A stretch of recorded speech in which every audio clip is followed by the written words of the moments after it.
السلام عليكم ورحمة الله وبركاته. السادة الحضور الكرام، إنه لمن دواعي سروري واعتزازي أن أجتمع بكم اليوم في هذه الندوة المهمة لمناقشة موضوع يعتبر ركيزة أساسية في بناء مستقبل أفضل للجميع، وهو تمكين المتعلمين مدى الحياة ودور التعليم في بناء نظام بيئي للتعلم المستمر. إن التعليم ليس مجرد عملية تنقل المعرفة من جيل إلى جيل، بل هو أداة قوية لتحقيق التنمية الشاملة وتطوير المجتمعات في العصر الحديث الذي يتسم بسرعة التغيير التكنولوجي والاقتصادي. الأمر الذي يجعل من الحتمي أن يصبح التعلم المستمر ضرورة حتمية لمواجهة التحديات والاستفادة من الفرص. ففي عصر العولمة والتقنية الرقمية سريعة التطور، أصبحت القدرة على التعلم مدى الحياة ضرورة حتمية لنجاح الأفراد واستدامة التنمية. ويعد تمكين المتعلمين من مهارات التعلم مدى الحياة هدفاً أساسياً لأنظمة التعليم الحديثة. إن تحقيق هذا الهدف يعتمد بشكل كبير على دور التعليم في بناء نظام بيئي للتعلم المستمر.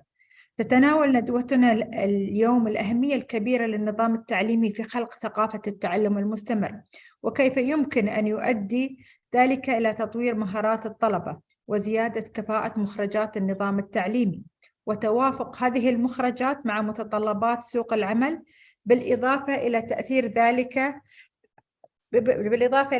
ذلك اقتصادياً على هذا الأمر. وليتم ذلك فلا بد أن تكون هناك ثقافة التعلم المستمر هي القاعدة الأساسية لتمكين المتعلمين مدى الحياة.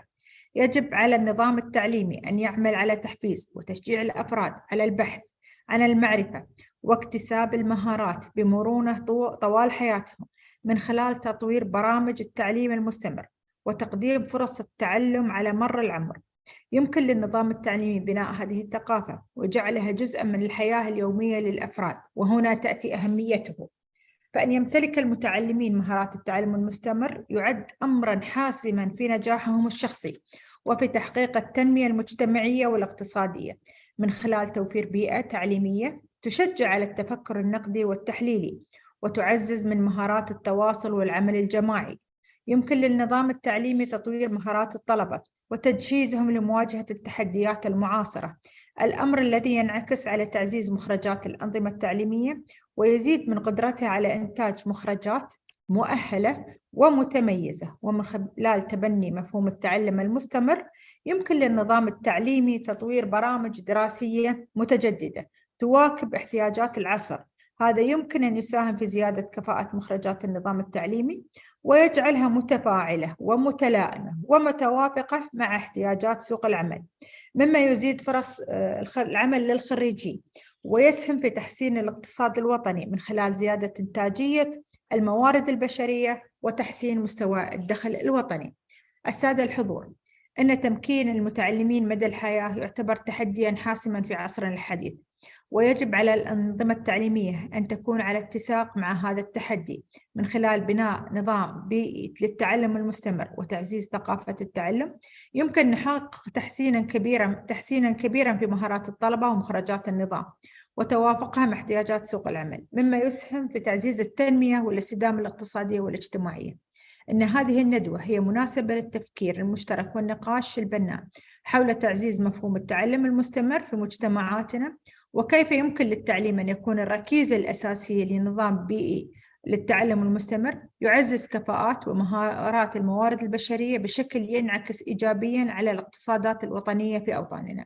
نأمل أن تسفر هذه الندوة عن توجيهات وفتح آفاق جديدة لتحسين النظم التعليمية وتعزيز مستقبل أفضل لأجيالنا. شكراً لحضوركم ومشاركتكم القيمة في هذه الندوة، ونتمنى لنا جميعاً جلسة مثمرة وملهمة. وندع الفرصة الآن لمدير الجلسة ليبتدأ جلسات هذا النقاش وهذه الندوة بإذن الله. شكراً لكم.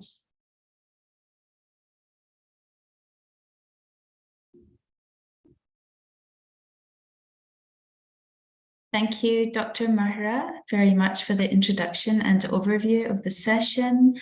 So I'm Professor Martina from Emirates College for Advanced Education, and I'm very pleased to be the moderator for today's session.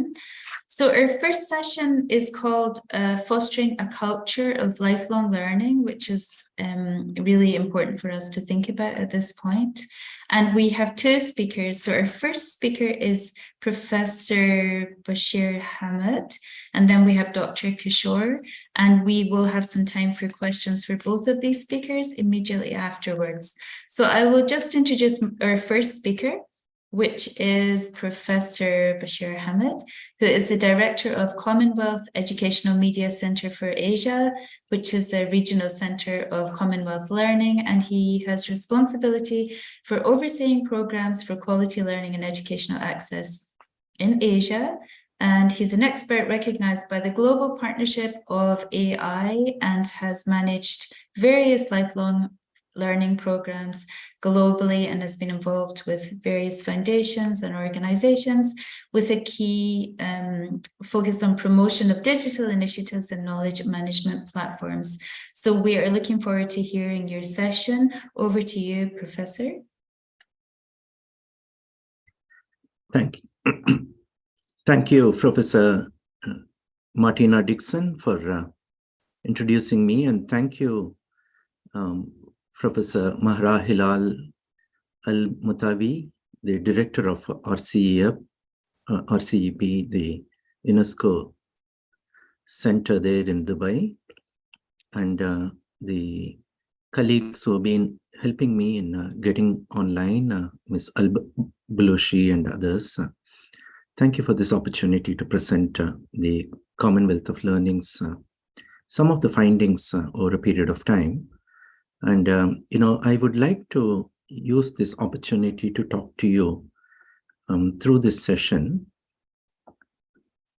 Some of the definitional issues, I'm not going into details, citing any examples, but I want to utilize our time to provide some concept clarity around the topic that was given to me, which is lifelong learning, the education system in the AI era. Largely, my talk would be confined to lifelong learning and education system at the background of the symposium. So I'll be speaking to some of these points. What is learning? What is lifelong learning? And what is the role of education in lifelong learning? And how all these concepts coexist in the AI era, lifelong learning, education systems, and so on. And what are the strategies that education institutions can adapt in order to sustain and promote lifelong learning in the 21st century? And I'll also provide a very high-level recommendations for all of us to consider. So let's look at, before we look at lifelong learning, let's look at learning. What is learning? The act of learning is basically a process of acquiring new understanding. It relates with knowledge, skills, behaviors, attitudes, and preferences based on values. So if you look at the act of learning, there are these components that we need to really pay attention to. What is new understanding? It's basically appreciation and awareness and comprehension of things that we see, but also discern and grasp an insight based on our own, human intelligence, arriving at a judgment, a perceptual value to make sense of something. So basically, the key word here is learning is new understanding to make a sense of something as we learn. But it's, usually people say that learning is largely occurred by instruction. But as we have seen in the scriptures, in very many other teachings, learning can also occur through inception, inspiration, and the interpretation that we derive. So it doesn't necessarily have to be on the instruction alone, although it's largely occurred by instruction, but you have other components as well. But learning actually tends to modify our behavior and the behavioral tendency because we also bring in our exposure and experiences in a particular context. So that's where we derive some sort of a modification of our own behavior. And usually people say behavioral change in a communication project, which is basically, inculcating certain learning to basically affect the behavioral change, where we give some importance to an action or determining how to basically proceed. And that's the value that we bring in during the process of learning, because the value here is the importance accorded to the action.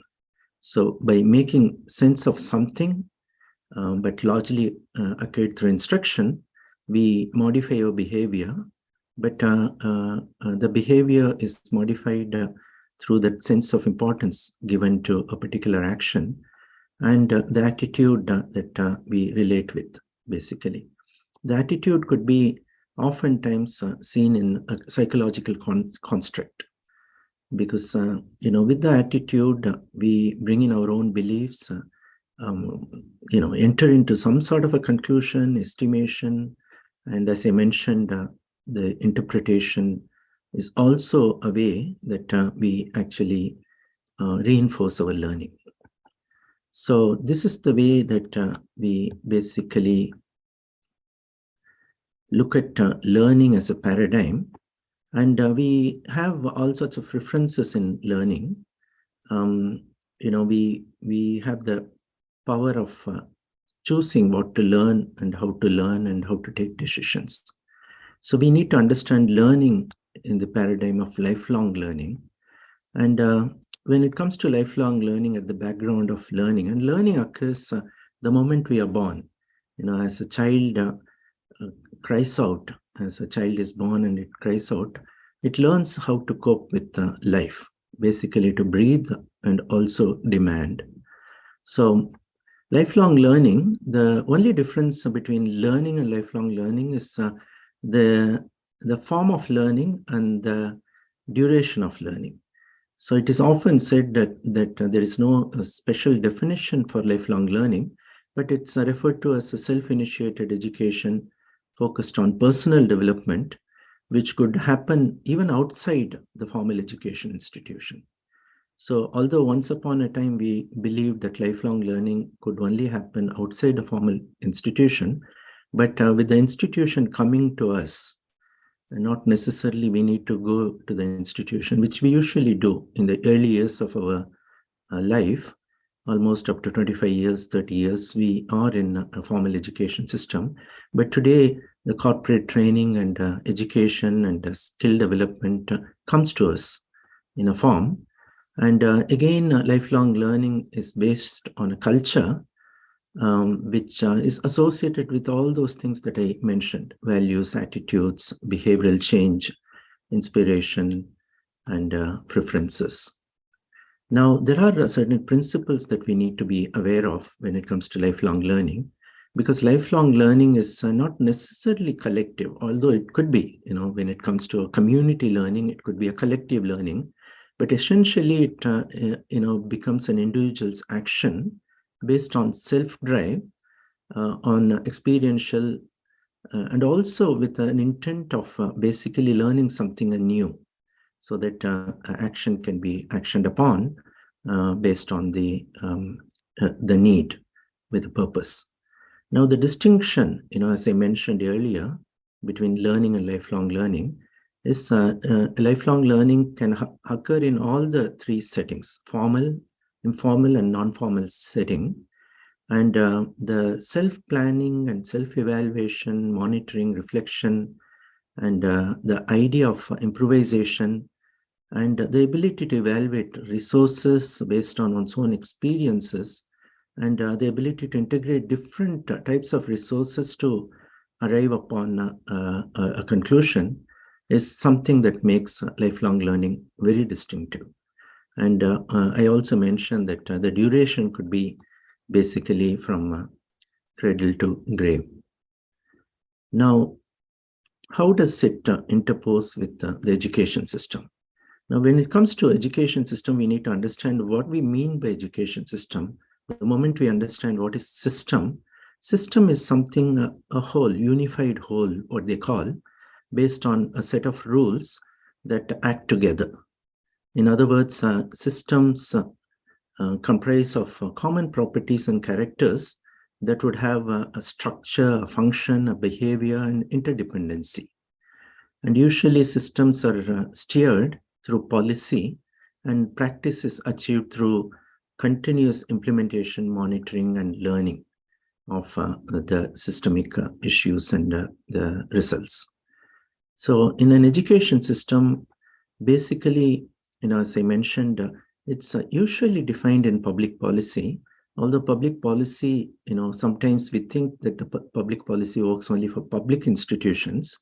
No, the public policy is for the overall agenda of the concerted action that a government or a country on a whole or stakeholders coming together, basically defining. So then once they define, the system should enable the stakeholders in the system to actually coordinate their action and use the infrastructure and function for achieving results. And usually it's carried out as a function of an agency of stakeholders. So sometimes we understand education system as a function of a government alone, but it's an agency of stakeholders where parents, teachers, learners, the government system, the private systems, the variety of bodies that bring in education artifacts and objects and others actually get together.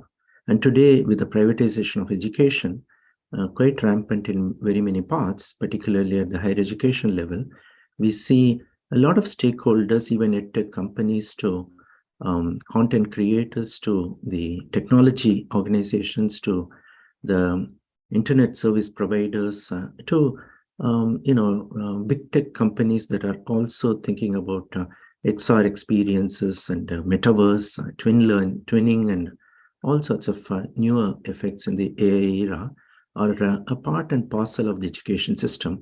Oftentimes, we tend to segregate these stakeholders, but they are all coming together. Now, in an education system, there needs to be an interface between education system and lifelong learning. Usually, the education system confined itself to the early years of education, right from primary education to tertiary education. But in a lifelong learning paradigm, it's basically the mandate is larger.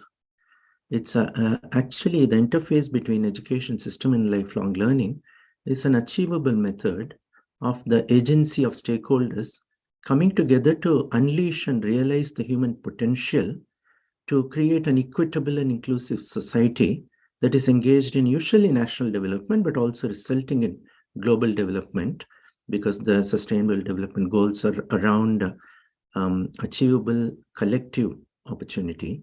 And it's actually enabling people's participation in economic growth, social justice, equality, scientific advancement, and so on. So it's all about not just teaching, but also enabling a culture where the education system lends for a larger goal of cultural preservation to national integration to scientific advancement and so on. So that, these things are very well enshrined, not only in SDG 4, but all the 17 goals of the SDGs and the 169 targets, where we have very categorically clearly mentioned that the triple bottom line were to be attained, and the education system plays an important role. And, in order to do that, we have of late realized that we need to reconfigure the education system, which means reforms in education system, and from a usual learning age, as I mentioned, to lifelong learning, cradle to grave, what they say, from the birth to the death, and learning has to continue. And we need to yield ourselves. So the education system should need to yield itself to the reforms for achieving the lifelong learning goals. Now, when it comes to AI era and the impact of on lifelong learning, we have a situation where we end up basically looking at a variety of things. Now, what is an AI era? AI era, it's prehistoric until the 20th century, because one would call the 20th century as the computational era, the first half of the 20th century as the computational era, where AI was founded. And you see the kind of AI winter, AI summer, kind of ups and downs of AI during the next 50 years, what we call the early days of AI. There were skeptics, there were people who were not willing to believe in AI. But in the first 2 decades of the 21st century, we have evolved into an AI era. And now today we are in a kind of a Gen AI era, where the full potential of AI is not yet known. Now, I mentioned that there needs to be a reform, there needs to be a kind of a newer definition to the education system, redefining education towards lifelong learning. And this is where I want to really highlight the keywords here. Lifelong learning is not for mere education. It's for improving lives and livelihood opportunities to enable every individual to be a part of national development, not only personal development, societal development, but national, and also becoming a global citizen, a productive citizen in his or her own right. So in order to do so, we have categorically recognized that in a technological era, we have a huge opportunity to achieve what they call the total universal access to education and skill development through these open, distance, online, digital, blended, technology-enabled practices. So these were not really that visible or categorical in the prehistoric era, or even in the computational era until the early, first half of the 20th century. But since the 1950s onwards, we have seen some or the other form of open distance online learning education happening. And this is something that has come to stay as a tool, as a method to actually inculcate that reform that we were talking about in the 21st century. If we were to infuse educational reforms, it is only possible through this particular means. And we'll see how AI could be taken into advantage. Now, although we are into the AI era, the generative AI era, just 6 years ago, Larry Page mentioned this, that we can get incrementally closer to that, but we do not know yet the ultimate version of AI.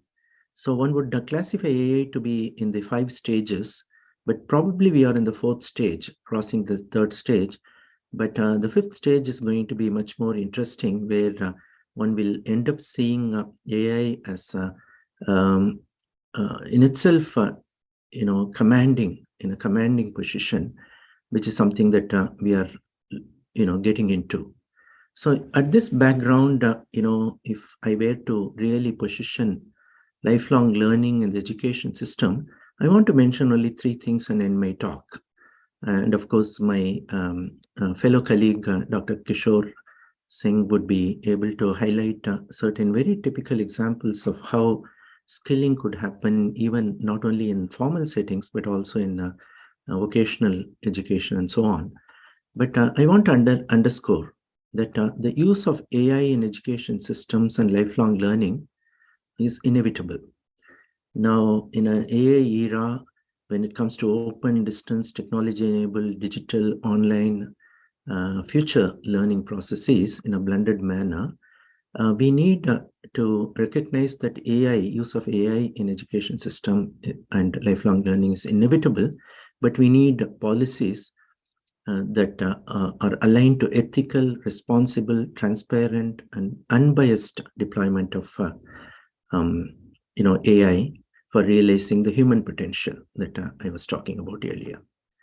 The second policy recommendation that we need to be agile and aware of is creating a AI generation, AI aware generation.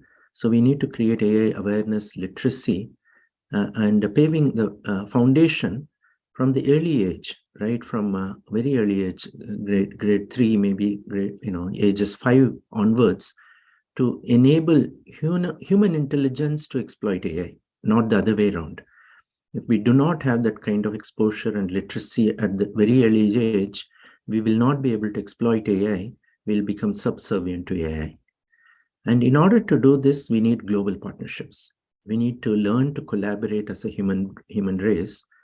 What we are witnessing today is competition, which is actually dividing the human race. And we cannot just afford to compete anymore.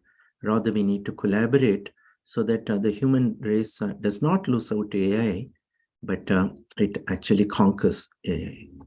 Thank you so much, colleagues, for this opportunity to discuss with you some of the definitional issues and the points that I raised with regard to lifelong learning education system and what we need to, as education institutions, doing to ensure that the future generation is AI-enabled, AI-aware, and also not everyone needs to exploit AI through coding and making AI a subservient function. But everyone should be able to use AI, but a large number of us should be able to understand how AI could continue to serve us rather than the other way around. Thank you so much. Thank you so much, Doctor. It's such a fascinating subject. I certainly have a question, and I'm sure our audience does as well. And I see that some people are writing their questions in the chat in Arabic, and I think my colleague, Ms. Nof, is dealing with that. But we'll hold our questions until we've heard from both speakers. And then if you have some burning questions, please hold them, and we'll apportion them to both of the session speakers. Thank you so much again, Doctor. That was wonderful. So we're going to move on now to the second speaker within this session, which again is called Fostering a Culture of Lifelong Learning. The name of the next presentation is The Importance of Lifelong Learning in Bridging the Global Skills Gap, and that will be by Dr. Kishore Singh. So I'll just say a few words about Dr. Kishore, and then we'll move over to you, Dr. Kishore. So Dr. Kishore is a senior TVET specialist in equity and access. Following 18 years of work experience in organizations, including UNDP, CARE International, and before he joined the ILO's Regional Office for the Arab States as a senior regional skills and employability specialist, he has served as a chief technical officer to lead the EU and Canada to support skills and employability in Bangladesh. And he has worked extensively on inclusive skills reform with focusing on the promotion of future skills, lifelong learning, and inclusion. So we are looking forward to hearing your talk, as I said, which is about this bridging of the global skills gap. So over to you, Dr. Kishore. Thank you so much for introduction. I'm just trying to put the my presentation on here. I hope it's clear to you. We can see it, but if you could just please put it into SlideShare mode, because we're seeing it in. Yeah, sure. Yeah, and otherwise everything's fine. Yeah, that's great. Now, thank you. Thank you, Martina. First, let me thank RCP for organizing this very important topic, which is very relevant for the age we are living now. Thanks to Dr. Bashir Ahmad for giving a definitional and conceptual part of it, and from the education point of view. And as you rightly said, that I'll be covering more a TVET side, more a skills perspective of lifelong learning. Coming to my presentation, I will basically talk about that how the work of world and and the learning is changing rapidly now. And those drivers of change, ILO recognizes 4 very important drivers of global drivers of change, which is like what we call industrial revolution, 4th industrial revolution, which is transforming learning and work, the way we learn, what we learn and how we learn, the way we organize our work, all these things are changing very rapidly, Another important driver of change is demography, where there is an increasing premium on skills and lifelong learning. As we know that demographic change is impacting the skills requirements of the aging labor force, So if you want to stay in a job, then you'll have to keep learning. Otherwise, the labor market will make you redundant. Also, like the aging workforce has constantly upgraded its digital and technological related skills to be able to remain longer in the labor market. Very importantly,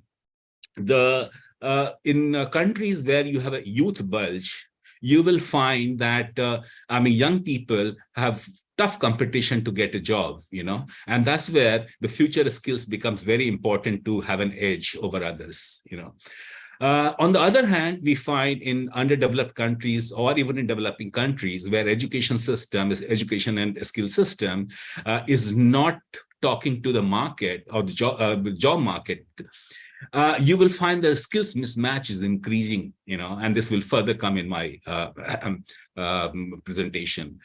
The other important factor is climate change, because there is a rising demand for the green jobs and the greener skills, or the skills for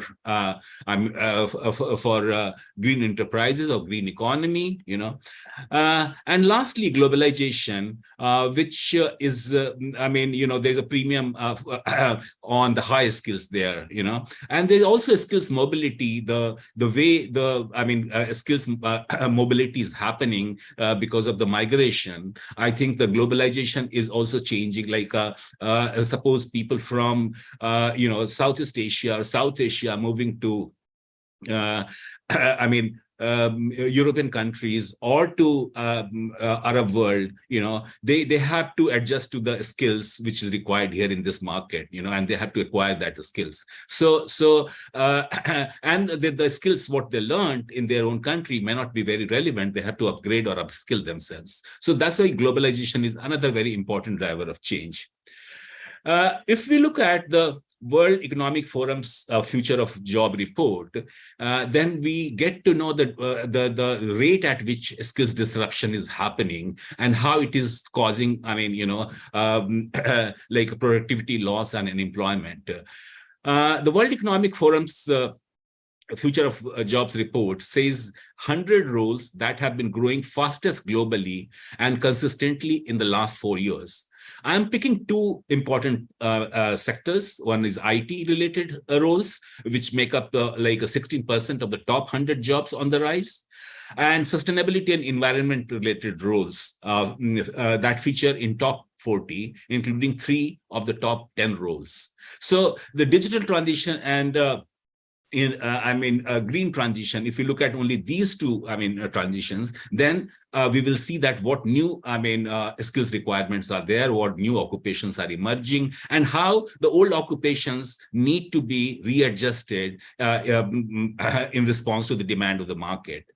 When the Future of Jobs report was published in 2016, the survey said that 35% of workers' skills would be disrupted, which became 44% by 2023. So we can see that the skills disruptions are happening more and more, rather than, it clearly says that the job, the kind of skills we are providing is not matching the market demand. It is estimated that by 2030, around 85 million jobs will remain unfilled globally due to skill shortages or skills mismatches, resulting in a loss of 8.5 trillion. So unless until the education and skill systems are not improved or it is aligned with the job market, I think there will remain a global skills mismatch, which will impact the productivity and economic growth.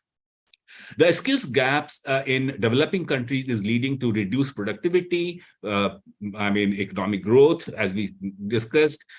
Rapid changes in the labor market is challenging education and training system. So what are the challenges now we see? We see that technological changes and newly emerging occupations are affecting composition, tasks, and demands for technical, vocational, and core skills. Unchanged or slowly changing mainstream education and training systems are not in tune with the demands of the job markets. The challenge is even more severe in developing countries where the IT sector is not developed and many children lack access to quality and relevant education. As I said earlier, that it is creating more skills mismatch or skills gap. Various reports show that employers perceive some of the most important skills to be problem solving, team abilities, communication, what we call transferable skills, future skills, core skills. We have different names for that, you know. So it's important that we rethink the way we are providing education in the context of the ongoing changes. I mean, this is very clear now to all of us that front loading of skills through initial training for a single lifetime qualification is no longer sufficient. It is time to move from the rigid supply-driven, knowledge-based learning system to flexible competency-based learning to develop the skills required for the industry. So it is the training is not for knowledge, it is to develop competencies which are required in the labor market.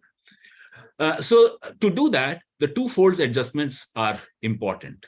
Number one, that we need to develop foundational skills that allows people to embrace changing technological opportunities. It makes them more resilient to the more adaptive to the changing situation. And secondly, we need to facilitate dynamic learning over the life cycle to ensure that people keep pace with digitalization and other factors of change, as our previous speaker also spoke about.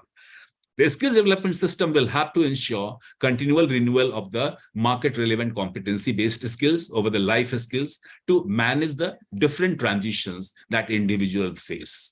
So these different transitions mean a school to work transition, informal sector to formal sector transitions, transition within, the same sector, so there are different transitions one has to face, with in our job. Is not that once we join the job and we will stay for 30, 40 years till we retire. So that is the challenge which we have to face unless until we change our system is not going to be easy task. This combination of market-relevant technical, vocational, and core skills will enable effective school to work and move between jobs, occupations, and sectors through lifelong career guidance, reskilling, and upskilling. Now we are coming to education. We can't wait anymore to bring the reform in our education and in a skill system. So we have to update education and Tibet policy, governance, and financing. When we call financing, traditionally we see that it is the state government, is the national government, is the provincial government, which is providing the financing of their skills, but it is becoming unsustainable. And the reforms are not being financed by the state. If you look at the allocation on education, and especially on the technical education, is not increasing much, So the different governments have used different methods of financing, skills fund, skills levies, incentive for employers, output-based Tibet funding. This is important to ensure market-relevant skills and lifelong learning in close partnership with the employers. So one has to now, the education system or learning system or training skills training system need to engage employers in developing a Tibet policy or the governance system or the financing. Their engagement is very important. Develop coherence of skills and lifelong learning policies with other public policies, whether it could be, industrial policies or agriculture policies, because as we know that skills world is very fragmented. Different ministries have provide different kind of a skills training. So we need to find some coherence, some synergy among these policies. So there has to be a policy alliance, when we are talking about lifelong learning. And this is also important that we embed it in the macroeconomic and employment policy. We also need to ensure employers' participation, as we said, in skills governance through skills bodies, sector skills bodies, and we set up sector skills bodies to institutionalize skills needs and skills anticipation system based on social dialogue between the government and the and the industries and the labor market, other labor market institutions such as trade union. We need to embed the skills needs of the market in labor market information system of the country. Many countries even don't have functional LMIS, so we need to ensure that labor market information system is in place where a skills needs module need to be embedded there.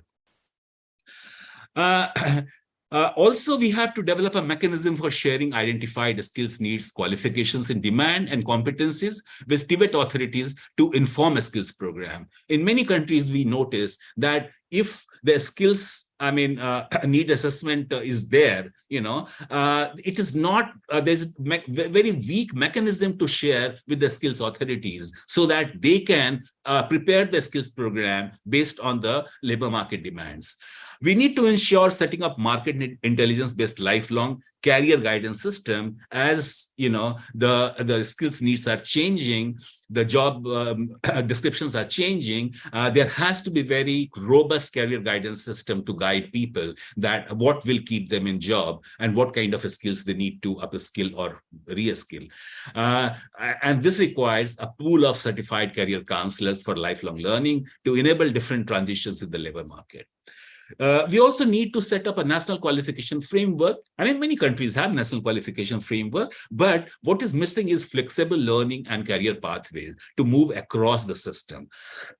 So from general education, if you want to move to technical education, or from technical education to general education, or so how flexible the national qualification framework is for recognizing your skills is very important for any country to promote lifelong learning. Also, it is important to integrate core skills in all stages of learning and on-the-job training to ensure social and emotional skills, non-cognitive behavioral skills, basic digital skills, and skills relevant to environmentally sustainable economies.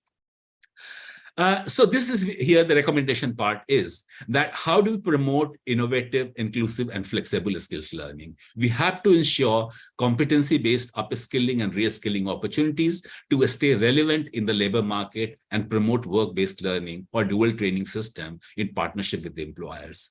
The current system is very rigid, and lifelong learning happens outside the training system rather than within the training system. So we have to integrate that, and the best way to integrate is that we do it in partnership with the enterprises or industries, or employers.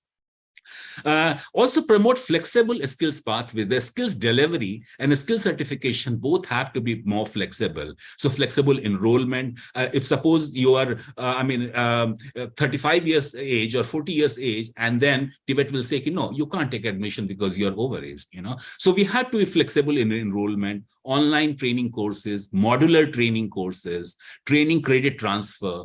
If suppose any job requires 20 competencies and you have 10 competencies, that can be created, and then you can add 5 more competencies to your credit. So that's very important to recognize that we can't have all competencies in the one go. And that's why this flexible skills pathway is important. Also, blended learning, evening classes, these are all very important means to promote flexible learning pathways in education and training system. As I said, that also in the certification or skills recognition, we need micro-credential for evolving qualification system, recognition of prior learning. Many of the migrant workers or otherwise, workers, they acquire skills while they are working, but it is not recognized, So we have to develop a system for recognizing the skills which they have. And so that, the prior learning can also help them to move in lifelong learning pathway. Also, there are more innovative ways of a skills passport, training, create transfer of a skills mobility for a skills mobility, So these are the kind of, flexible system, what we are talking about. And lastly, it's very important that we focus on inclusive skills. The inclusion in lifelong system lifelong learning system is very important, whether it is gender, whether it's a person with disability, migrant, migrants, refugees, forced displaced population. I mean, there is a long list of such marginalized population, because they are the productive forces. And if they are not included, then we are losing the productive forces. I think this is where I end my presentation. Thank you again for inviting.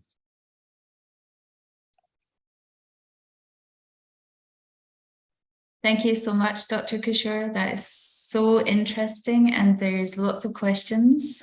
So we will have questions for both of the speakers for a couple of minutes before moving on to the second session.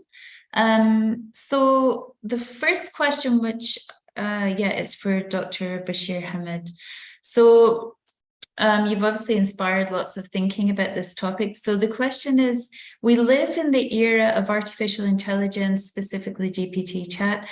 What do you think, how can we bring about a revolution in educational philosophy to suit this great change, especially since usual methods may not be suitable? And the questioner has given some examples, such as, could it be the change in the role of the student, of the teacher? What do you think? It's a kind of big philosophical question, I guess. So in your expert opinion, what are the most important things that need to be done to bring about this revolution? As I mentioned, the change has to occur very, very early, and we need to embrace AI, and it's inevitable. But that said, there are numerous ways that we need to, we could do as we speak. One is, how do we use AI in education as an ally in terms of educational planning, to automating the admission process, to assessing the prior learning of individuals, to creating personalized pathways for them, to also offering that level of flexibility for them to integrate information and knowledge that's held outside the formal education system, to experience that immersive learning experience in terms of relating with the topics and issues and concepts that they deal with, be it general education or skill-based competencies that they occur. So one of the things that inevitably would happen is every learner could potentially have a virtual assistant, a personal assistant, to enable the learning journey to be much more reflective, much more sounding board, whether for the learner to understand whether he or she is able to learn. So the form in which the formal education system today that we see would definitely change. The teaching culture will essentially become a learning culture that would be facilitated by both human tutors and virtual tutors or virtual assistants. Could be in this case robots, alongside the professors. And we have seen this already taking place in very many higher education systems, where robot teachers have been introduced as bots to support the learning journey of the learner. So this is something that is likely to happen. We are going to see a rampant rollout. So the revolution looks like this. The form in which education system is understood today in a formal four-wall or even online is definitely going to change. And the role of teachers and the educators and the trainers are also like to change with the interface that we see in AI-enabled bots and robots and digital twins and others, basically providing immersive learning experience. So these are the two major things that I see as a result of AI, particularly generative AI, that we see. Okay, thank you so much for your response. I love what you said about education as an ally. And the whole idea of the potential in us in the future possibly having our own personal virtual assistants. It's a brave new world, isn't it? I have a quick question of my own. You talked about the criticality of the global partnerships in the use of AI and the effective use of AI. So what would you say is the single most challenging thing that's going on at the moment? Or what's the barrier to that at the moment? Or if I could rephrase that more positively, what do you think is the biggest barrier we have to overcome in terms of that global partnership development? I think we need to have a common set of rules when it comes to AI, and to make it responsive AI, responsible AI, and transparent coding practices. And the control of these systems at the hands of people rather than corporates. So this requires a lot of concerted efforts. We do not want to see the world polarized into an AI-divided world where there is a system developed for the North and a system developed for the South, and AI-enabled warfare in a variety of facets of our lives happening. Be it trade, be it biological warfare. AI can impact every facet of our human life, and it could be exploited positively as well as negatively.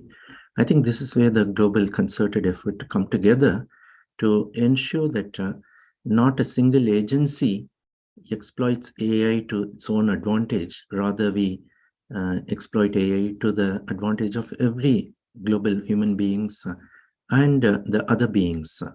The flora, fauna, the environment, the whole ecosystem in which we live should not be threatened because certain actors who can radically act and use AI to infuse division and divisive forces. So I see a major issue with regard to responsible use of AI and the transparent and accountability mechanisms of AI-infused technological tools that are going to affect each one of us going forward, not just in the education domain, but in all facets, whether it's health, environmental management, to the interface, what they call the IR 4.0, the coming together of digital, biological, and physical. So if all these things fuse, you have, and AI and machine learning and data sciences would enable these things to come together in a seamless manner. And unless we have global understanding, global partnerships, we would, only stand to lose out. Yeah, thank you so much. That's such a thoughtful response. And exactly as you said, transparency, accountability, and you also talked about perhaps the people's power over the corporate power, which I think is critical. Thank you so much. So we're moving to a couple of questions for Dr. Kishore now. So the first question says, what are the educational suggestions, ideas, and prospects that can be applied in the field with our students in primary school to develop skills in lifelong learning? I like this question because it's recognizing that we have to start with little kids. So what are your thoughts around that? No, it's a good question because, as I said in my presentation, that the two level of adjustments are, important. One level of adjustment is foundational skills, because attitude, when we're talking about core skills, we're also talking about attitude, how you behave in a team, how do you deal with your bosses, the critical thinking, and this doesn't come when you are adult and you have joined college, so these values and these attitude need to be developed to become more resilient, to the change and more adaptive to the change, so the foundational skills are very important. We can't talk the changes only in the Tibet system and not changing the education system. So this fragmentation has to stop, so foundational skill is a very, very important thing to start with. Okay, great. Thank you so much, and completely agree with your response. Thank you. There's another question which says, is lifelong education related to business, professions, projects, and institutions, or is it more related to learning of life-relevant skills and needs in relation to different contexts? So there are two aspects of it, as Dr. Bashir Ahmed said very rightly, that it is to change lives and livelihoods. So we are not talking only that lifelong learning has to relate it with the profession, but livelihood is so important, so fundamental to our life, that we cannot talk lifelong learning, without talking about the changes which is happening in the world of work. But this is not an artificial a kind of a core values we are talking about, or core, skills we are talking about. We are talking about which is genuine and organic to your personality, that how the core skills you display at home or with the family, or, you do in the society, So I think that these are the two aspects which need to be brought together, Great, thank you so much. So thanks to both of you very much on behalf of ARCEP and Dr. Mahra for your participation and the way that you've enriched our understanding and discussions around lifelong learning, and both of you with your expertise in these different fields. So thank you so much to you both. Ms. Mahra, do you want to say something? No, thank you. I just want to ask thank our expert for their ideas and insight, and they're willing to share their experience in this field. Thank you, Dr. Creso. Thank you, Dr. Thanks for inviting us. Thank you. So we're now going to move on to the second session of the symposium agenda. So in our second session, which is entitled Technology-Enabled Learning in the Digital Age, we also have two very accomplished speakers. So the first speaker is my very own dear colleague, Dr. Patricia Fidalgo from Emirates College for Advanced Education. And she's going to talk to us today about technology-enabled lifelong learning in the digital age. So Dr. Patricia is an associate professor here at Emirates College, where she has been since 2014. She has had a very impactful contribution to academia, and she has a PhD in Sciences of Education from Nova University of Lisbon in Portugal. Her expertise is in technology, multimedia, education and training. And she has a 24-year teaching career, which has spanned across contexts of Europe, Africa, and Middle East. She is the leader as a chair of the Emerging Researchers Group at the European Educational Research Association, and she has research interests in educational technology, distance education, e-learning, higher education, to name but a few. You have too many interests for me to name them all. Thank you and welcome, Dr. Patricia. Thank you, Dr. Martina, for such an extensive show-up of my curriculum. I want to thank ARCEP, Dr. Mahra, and her wonderful team for the invitation to participate in today's symposium. It's truly an honor to be among such distinguished panelists and guests. Today, my presentation will be about the digital age's impact on lifelong learning. I will start with some major concepts in my content for today's symposium and how can technology enable lifelong learning. In order to understand the impact, we need to understand the features of lifelong learning that also have been mentioned by my previous speakers. And regarding technology integration, I will briefly speak about artificial intelligence and virtual reality and the challenges of integrating technology in lifelong learning. I will end with some recommendations for policies in the region. Regarding technology enabling lifelong learning, technology plays a vital role in lifelong learning, making education accessible, flexible, and personalized. Lifelong learning, as it has been stated before, extends beyond formal education, as society and the job market requires continuous skill development and knowledge acquisition throughout one's life. Digital age, as you know, is defined by the widespread of digital technology, where information is readily available online, and many aspects of the daily life are heavily influenced by digital tools and platforms.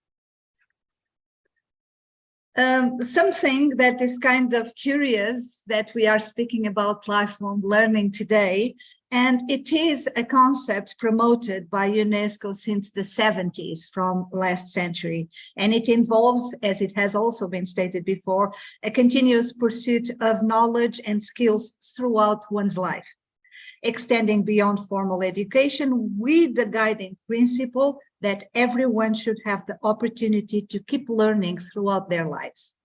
As you can see on the bottom right side of the screen, there are a few essential elements that are part of lifelong learning.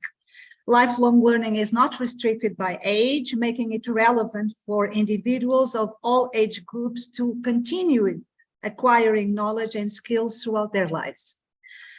On the other hand, the concept extends across all levels of education, from early childhood education to higher education and beyond, emphasizing that learning opportunities should be available at every stage of one's life. Lifelong learning also recognizes that people can learn through various modalities, such as traditional classroom instruction, online courses, workshops, experiential learning, promoting flexibility and diversity in the learning process. It also acknowledges that learning can happen in different spaces, including the formal institutions that have been mentioned, but also in workplaces, communities, and personal environments, emphasizing the importance of accessible and inclusive learning opportunities for all these people in all these spaces. Lifelong learning serves a multitude of purposes, from professional development to career advancement to personal enrichment, social engagement, and addressing societal challenges, making it versatile and an essential concept for the contemporary education and society. As it has been stated by the previous speakers, we often speak about lifelong learning as something aimed at adults. It is a common idea that, lifelong learning is something that we start when we are adults by continuing our education. However, research tells us that the success of lifelong learning actually depends on starting very early. There is a study that says that starting young with preschool programs can significantly impact learning success. This study demonstrated that 15-year-old students who have benefited from an extra year of preschool outperformed their peers, highlighting the importance of the early education in addressing literacy deficiencies. Additionally, aligned learned skills with available job opportunities and providing accessible job-specific training helps individuals adapt to the rapidly changing world and job market that we are living today, and also helps them enhance economic resilience during crisis. And we just came out of one, which is something that we need to learn from. Regarding the features of lifelong learning, I wanted to briefly state that the systemic view of learning in lifelong learning means that we recognize that learning opportunities are interconnected across an individual's entire life, encompassing various forms of both formal and informal learning experiences. The centrality of the learner underscores that lifelong learning strategies prioritizes the needs and diversities of the learners themselves, placing the learner at the core of the educational initiatives. The motivation to learn in lifelong learning emphasizes the self-paced and self-directed learning, where individuals are encouraged to take charge of their own educational journey, fostering a sense of autonomy and ownership. Finally, multiple objectives of education policy within life learning encompass a wide range of goals, from economic to social outcomes to personal development and citizenship, reflecting the diverse purposes and potential benefits of lifelong learning programs. Please do not be scared by my next slide. It would take me the rest of the afternoon to go over all of these different ways to integrate technology in lifelong learning, from accessibility and convenience to data-driven improvement. Of course, I'm not going to be able to focus in all of them. I'm very mindful of the time that we have, and I will just be speaking a little bit further about the two last ones, global credentialing and lifelong learning culture. And it is kind of curious that my the previous speakers, my previous colleagues, also have focused a lot on these two things that I'm going to speak now. So as you know, the integration of technology in lifelong learning has brought about a significant transformation in the realm of global credentialing. Online credentials such as digital certificates, diplomas, badges, and micro-credentials have become increasingly recognized and valued in the global job market. The integration of technology in lifelong learning has not only made education more accessible and flexible, but has also led to the global recognition and value of online credentials.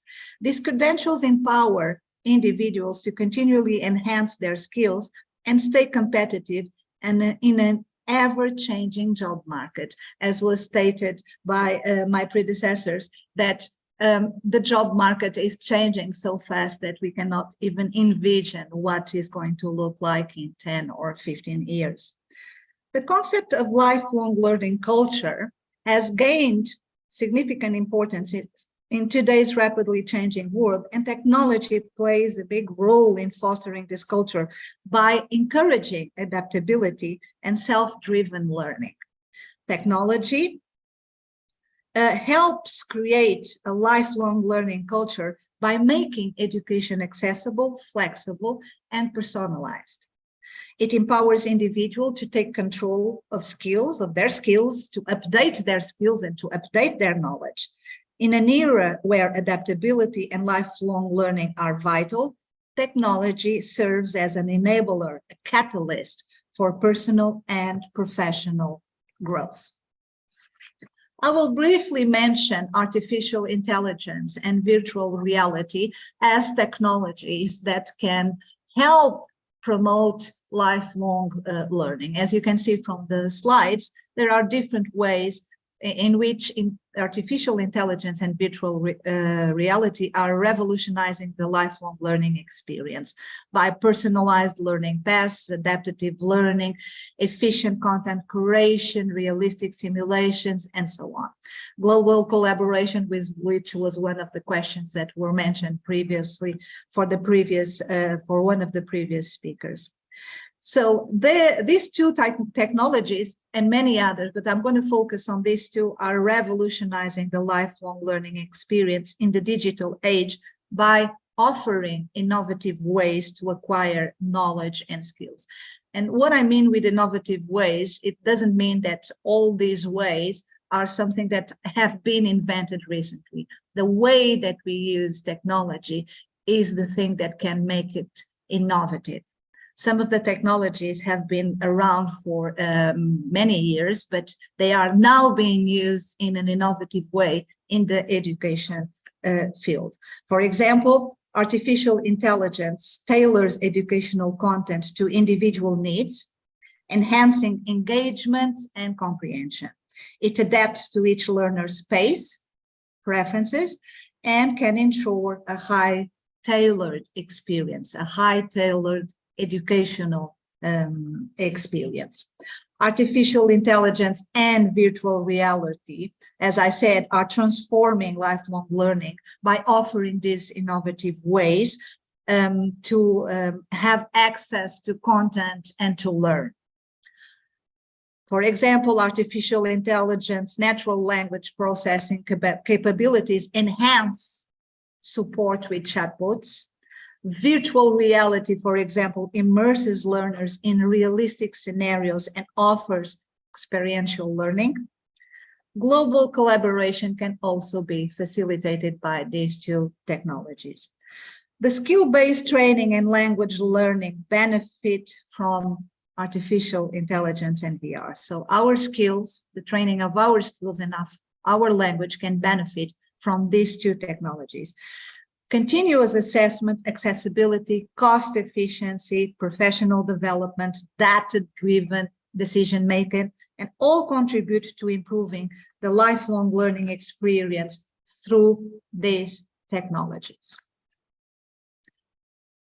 It is, yes, true that technology can enhance and can promote lifelong learning, but it also offers some challenges. The digital divide, for example, presents a challenge as not everyone has access to the necessary technology or internet connectivity, leading to inequalities in lifelong learning opportunities. Quality control is also a concern because ensuring the credibility and quality of online courses and materials can be challenging given the wide range of resources available. Motivation and self-discipline can be problematic as online learning requires learners to be self-motivated and disciplined, which may be a struggle for some. And this was something that we have witnessed while we were teaching and learning online during the pandemic. The lack of human interaction in online learning can be isolating for some individuals. I'm not meaning all. Some people thrive online in the learning process, while others struggle, and may hinder education that required hands-on training or collaborative experiences. Also, of course, this is debatable because technology can also be a great promoter of collaboration among learners. Finally, overwhelming choices pose a challenge because the sheer number of available courses and resources can be daunting for learners, making it difficult for them to select the most relevant ones for their needs. And I'm going to bring a kind of a short episode of a daughter of a friend of mine that the first time that she used Google search, a search engine, the first thing that she asked, I was witnessing the moment. So it was the first time that she was going to the internet online. We opened Google for her and said, no, you can use Google to search for anything you want. And the first question she asked, but I don't know what to search for. What should I search for? So it's such a big world out there. What should I focus on and what should I search for? It's just a short episode of that, you know, illustrates the feeling that many of us have that there are too many choices, there is too much content out there. How will I navigate this world? You know, I'm feeling overwhelmed with so many content. How do I make my choices? Moving towards the end of my presentation, I was asked to bring some recommendations for policies in the region. There could be many more, of course. I had to make a choice, so I decided to bring 4 recommendations for policies that I feel that will contribute to promote and to help lifelong learning. The first one is to promote digital literacy, lifelong learning, and inclusivity. Why should we do that? It seems like kind of obvious, right? But bridging the digital divide and fostering a culture of lifelong learning are essential to ensure equitable access to educational opportunities. By providing digital literacy training and promoting lifelong learning, the region can empower individuals to continually acquire new skills, knowledge, and to adapt to the evolving demands of the digital age. Another thing that it's kind of close to my heart is the support to developing open educational resources, and that we focus on developing these types of resources for lifelong learning. The open educational resources can significantly reduce the cost of lifelong learning materials and promote collaboration among educators and institutions by fostering a culture of sharing and openness. That's the key word. Sharing, keywords actually, sharing and openness. The region can make high quality lifelong learning resources more affordable and accessible to learners pursuing education throughout their lives. My next recommendation is focused on facilitate industry-academia collaboration for lifelong skill alignment. And my rationale for bringing this policy here, for this suggestion for a policy actually, is that to address the global skill gap effectively and support lifelong learning, it is crucial to ensure that the skills acquired through online learning remain relevant and in demand at every stage of an individual's career.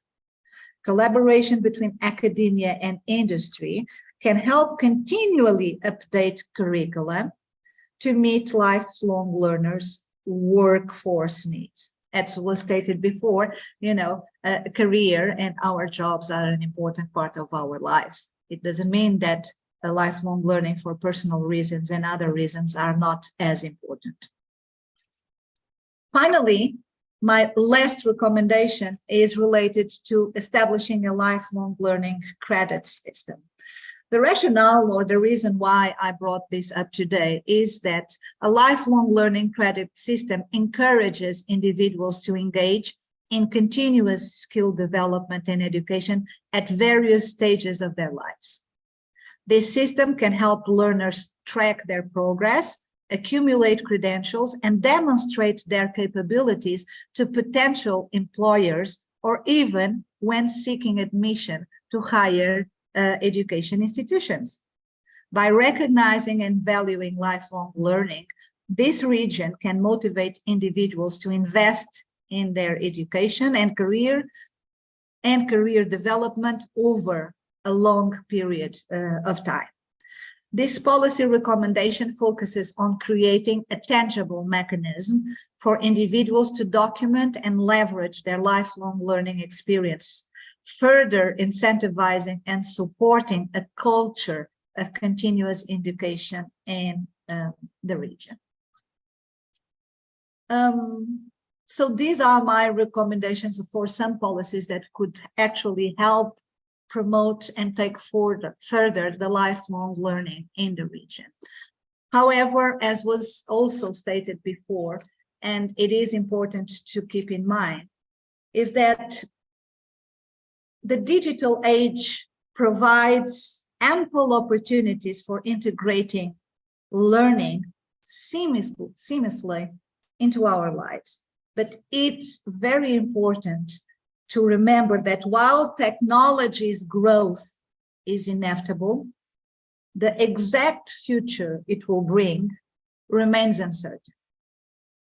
Yes, I think we can fairly state with confidence that technology would evolve, but what future will that evolution bring, we cannot say for certain.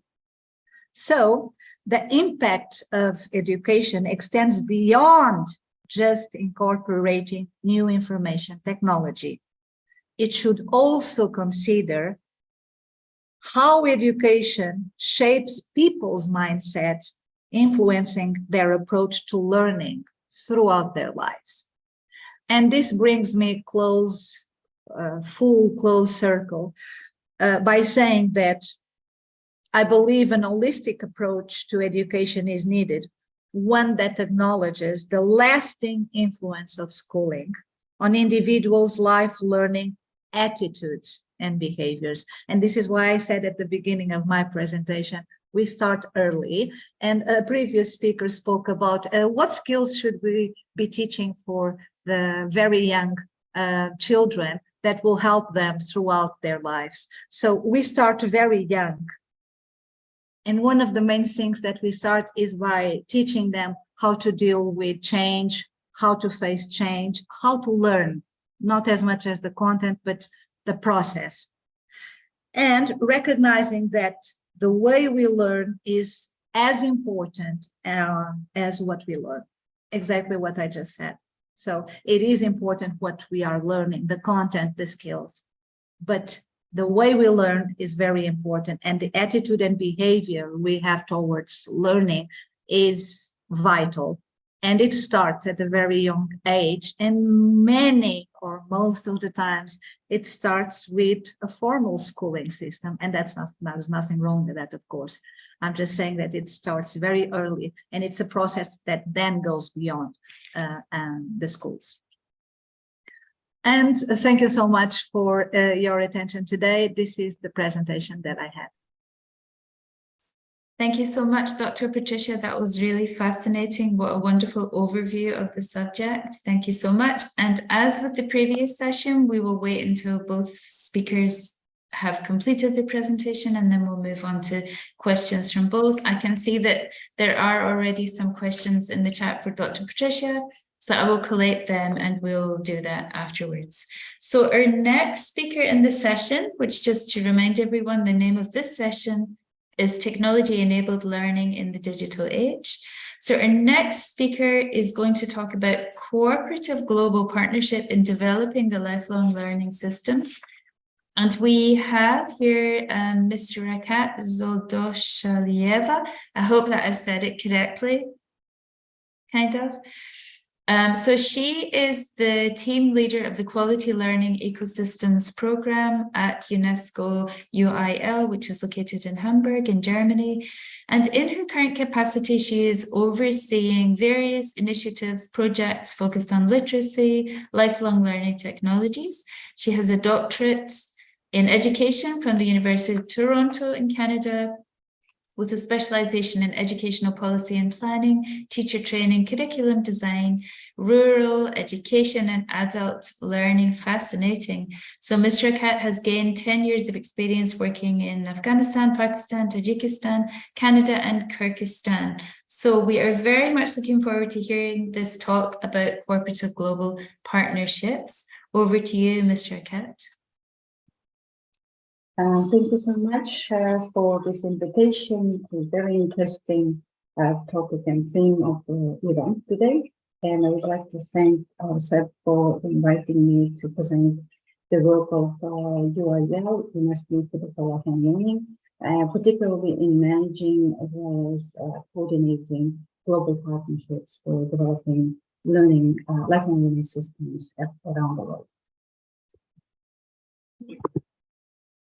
So first of all, I would like to highlight that our institute is one of the main organizations that with the mandate on promoting lifelong learning across our member states and stakeholders around the world. We continue working in this area by starting from the knowledge-based development in terms of research and publications, but also organizing advocacy events at the global level, regional, as well as national levels. We also continue providing support in terms of policy development in the area of lifelong learning among our member states, and coordinating some of the initiatives starting from literacy, youth and adults, to developmental learning cities model around the world. Our institute works within the context of SDGs, on focusing mainly on SDG 4. However, as previous speakers have highlighted, lifelong learning is not just about the one particular goal of sustainable development, but is. I'm so sorry to interrupt you. I'm wondering if there's a way that you could. Your sound is a little bit difficult for us. So I'm just wondering if there's a way you could either get closer or possibly, yes, try to do some adjustments so that we can hear you a bit more clearly. You just sound like you're a little bit far away. Okay, can you hear me now? It's better. If you're comfortable sitting like that, is that okay? Just to be a bit closer to the microphone, I think that would help. Thank you so much. Sorry about that. No problem. Okay, can you hear me well now? Yeah, I would say that's better. Thank you. On you go. Okay, thank you so much. So our institute's main focus at the moment within the context of SDG is on SDG 4. However, as previous speakers have highlighted, lifelong learning is a cross-cutting concept and organizing principle when it comes to all kinds of learning for everyone across age groups on different themes and domains, as well as through different modalities. This is the concept of lifelong learning. Some of the previous speakers have actually highlighted as well as referred to. is very well conceptualized in the Education from the Third Framework for Action, is known as Pynchon Declaration and Framework for Action, which helps us understand what lifelong learning is and how it can be implemented as well. And to sum up, it's about all age groups. And the speakers have also highlighted it's not just about adults and youth learning for skills for labor market demands, but it's about learning from very young age until throughout one's life. It's more about education as well as learning. I want to highlight that in the 1970s, there were UNESCO's International Commission on Education has produced a work which was called the Torres Report, in which the concept of education was conceptualized as learning to include a kind of learning that goes beyond formal school education. And it's about learning that actually can happen through different modalities, such as formal schooling, higher education TVET included, but also non-formal education, which was increasingly offered to marginalized groups in our societies, but also more importantly, informal learning that happens without any organized type of program or delivery services. It is not, I want to also emphasize quite a bit on the issue of understanding lifelong learning and equating it to the concept of skills development, or in the current context, there is a lot of emphasis on reskilling and upskilling. However, lifelong learning is not just about skills development, it's about developing personality or personal enrichment and empowerment, but also contribution of lifelong learning to community development, but also society. In the current context, we can think about citizenship education as being an integral part of lifelong learning, understanding of lifelong learning. And it can be for various purposes, as I highlighted, whether learning is important for you as a person, for your further development, but also it's for family, for community, as well as workplaces and the other spheres of life.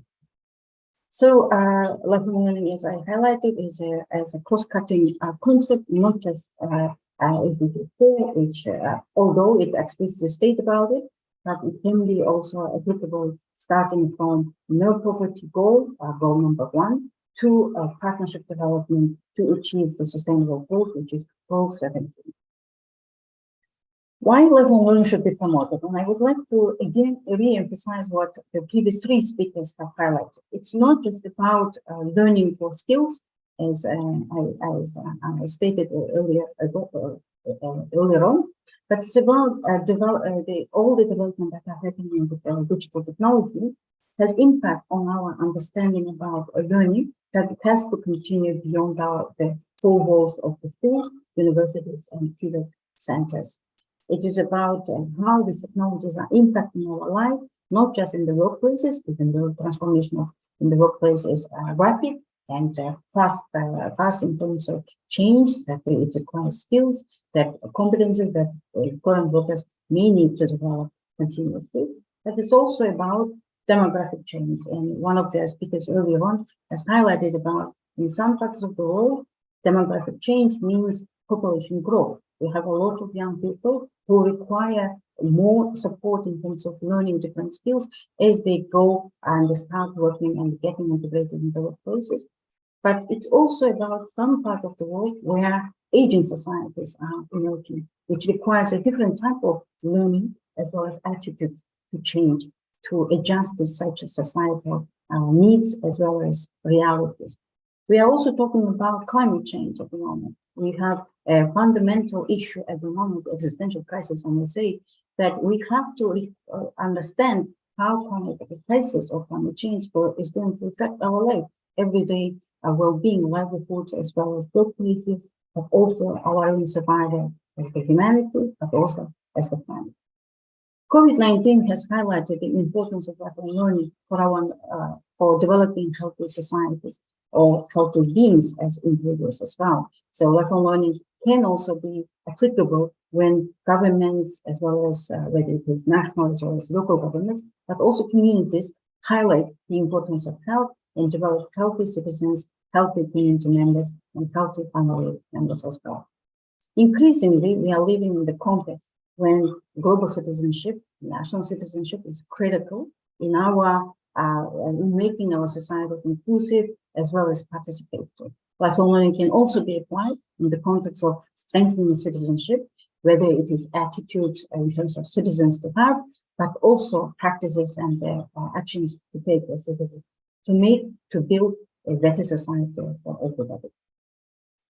Now, UIL, our Institute for Lifelong Learning, has published a few years ago a report on how to embrace culture of lifelong learning, which actually creates us a better understanding of the context beyond 2030 to go to 2050 even, in which a vision of lifelong learning is a critical concept for us to develop it as a common good, as a concept that can recognize the importance of collective dimension of learning, not just individual but collective dimension of learning as well. It also emphasizes the importance of encouraging and supporting local initiatives of lifelong learning, whether it is happening at the community learning centers, to learning cities, or any other areas, or learning villages, any areas that learning can actually be showcased in very specific practical levels. It also emphasized about investing in workplace learning, in ensuring that workplace learning is inclusive, but also creates an opportunity in culture of learning where workers are to learn from each other, not just individually as well. Lastly, highlights the importance of lifelong learning as a human right. If you may also remember that in the 1970s, the issue was about expanding education to increase the opportunities for advancing youth also to avail such opportunities. And from the concept of education, the development of the concept of learning that encompasses all age groups, all modalities, and different domains of life. And here we are talking about extending lifelong right to education to right to lifelong learning, which gives opportunity for all age groups to avail such an opportunity if the member states also create such frameworks that support such or implement such a vision in practice. When it comes to what we have to do in terms of developing such culture for learning and promoting global partnership around lifelong learning system development. I think a critical part is about setting clear goals and agendas for lifelong learning, because conceptually, lifelong learning has been one of the areas which have been seen as an utopian idea and difficult to put it in practice. I think for the last 10 years or more than 10 years, we have seen already very concrete examples of lifelong learning that are practiced at the local level, whether it's municipal or village or community level. But we can also see now how it can become as a global, context in which lifelong learning can be promoted and showcased as its potential to contribute to all kinds of sustainable development goals as well. Share resources and expertise. I mean, this kind of symposium is critical because it contributes to our understanding and enlarges our opportunities to learn and share the expertise which are available in different parts of the world through such a symposium. But also, different kinds of resources are available, whether it is in a language that is not accessible, maybe the translation of such knowledge is critical in the languages, national languages, which are accessible for some parts of the world. So it is, I also echo some of the highlighted aspects our speakers have stated before me, that open educational resources is one of the very important areas to further develop for governments, but also for our stakeholders to ensure that the learning is accessible and inclusive and affordable for many of our citizens as well as learners. And lifelong learning, as the previous speakers, and I want to highlight it here, that it is cross-sectoral. It is not just housed within the Ministries of Education. It should be seen as an issue that is a responsibility of every line ministry, stakeholder in the countries and across our countries as well. Now, today in the presentation, I want to highlight three major global partnerships that UNESCO Institute for Lifelong Learning promotes, as well as coordinates and manages every day. One of it is called UNESCO Global Network of Learning Cities.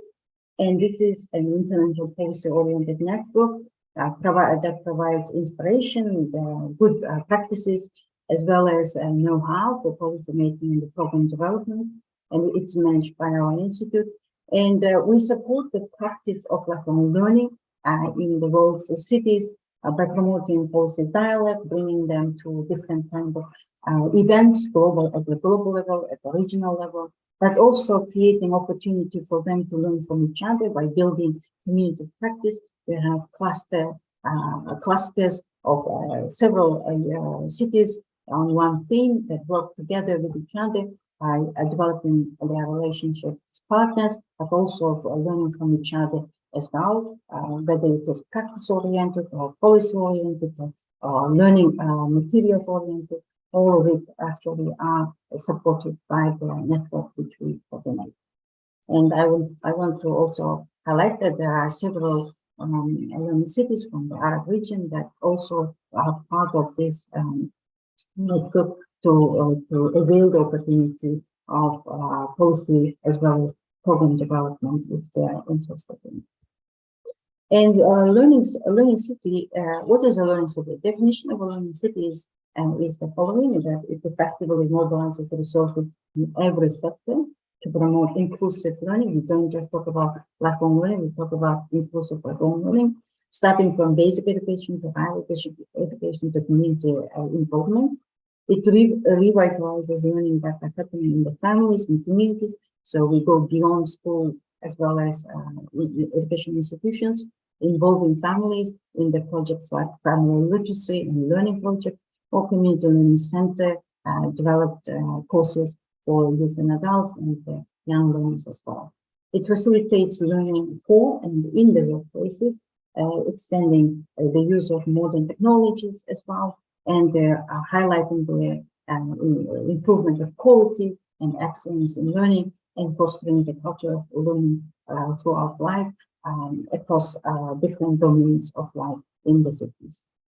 We have currently, up to date, we have 294 cities in 76 countries around the world, and the map shows the outreach of this network, which actually results in the impact of on 310 million people in all these 294 cities.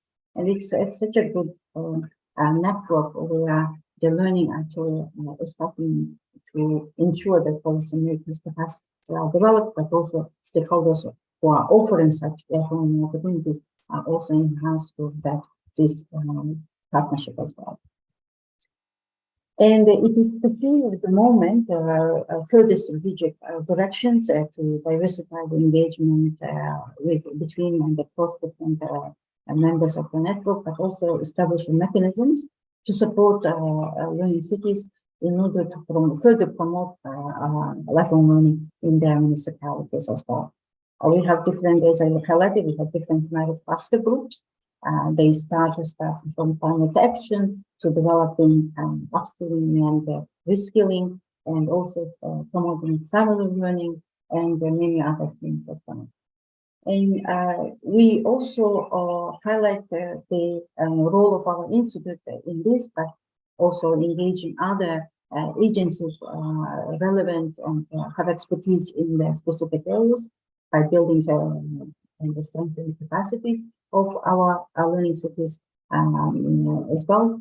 And this is actually happening currently with the help of our online platform, which is called UIL Learning Hub, which promotes and provides different kind of offers for capacity development, starting from lifelong learning policy development to developing RVA, recognition, validation, accreditation systems, to family learning for parents as well.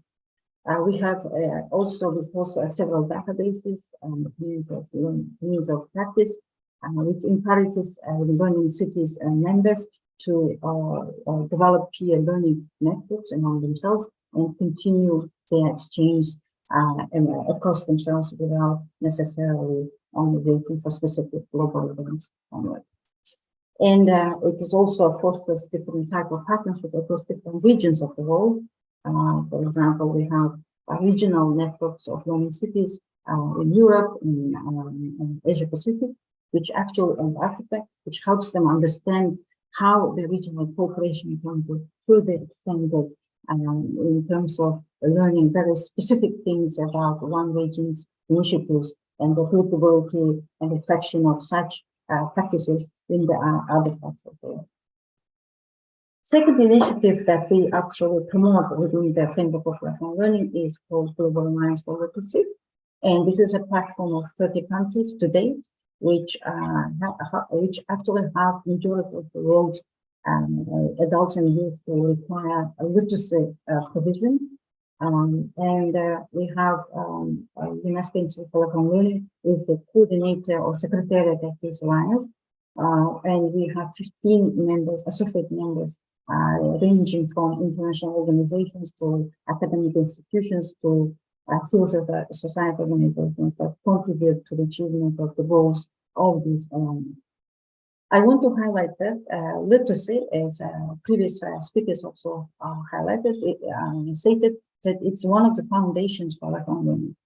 Learning to actually to become a lifelong learner, we need to provide support and support to literacy learning of all the age groups, because that gives us learning how to learn, also that opportunity and attitude as well as skill and competency that is cross-cutting for all domains of learning.